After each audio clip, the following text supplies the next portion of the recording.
Excerpted from a 1998 Burning Man report.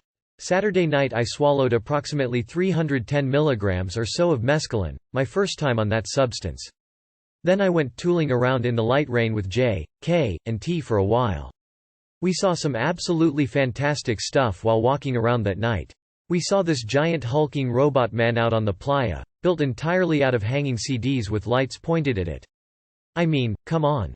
There was also an enormous castle built entirely out of what looked like stained glass from a distance, lit with giant lights from the inside. But when you got up close, the whole thing was actually built out of recycled plastic bits from toys and garbage. It was so fucking incredible, and they'd even built a stage into one side of it for PPL to play music. My god. I got my first real close look at the nebulous entity that night. The nebulous entity was a work of art conceived by Larry Harvey, Burning Man founder. It was this extremely tall column of weird interlocking white pieces that almost looked like interweaved bones or interweaved mannequin parts, with cylinders of black light suspended within it. At the base, several weird tentacles emerged, these too covered with lights, and the whole thing made the most unearthly weird sounds. It was too weird for us to spend too much time near that night.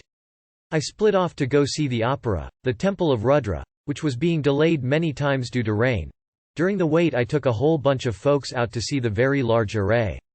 Sharing that with PPL who'd never seen it before was a treat. The mescaline was remarkable. I had been warned that it was subtle, and those of you who know me may understand that I don't particularly specialize in subtle. Yet I found it magically subtle and introspective, wonderful for wandering the Burning Man camp alone and marveling at its scope, at the scale, at the breathtaking variety. At one point I wandered past an installation that was goth to the extreme, with animal skulls set up on posts and weird creepy accoutrements strewn about and the most fantastically dark and luscious sounds coming from nowhere. And I realized that one thing I love about Burning Man is that, even in a case like this, where it's an aesthetic that I typically am not attracted to, I can still have a chance to experience the aesthetic presented to me so well that I can't help but appreciate it and dig on it.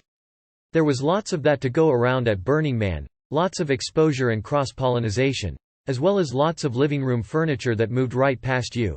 People in couches just pulling up and parking. I dug this substance, the way things shimmered but only very, very slightly, the way I was able to find contentment despite the emotional turbulence of the week.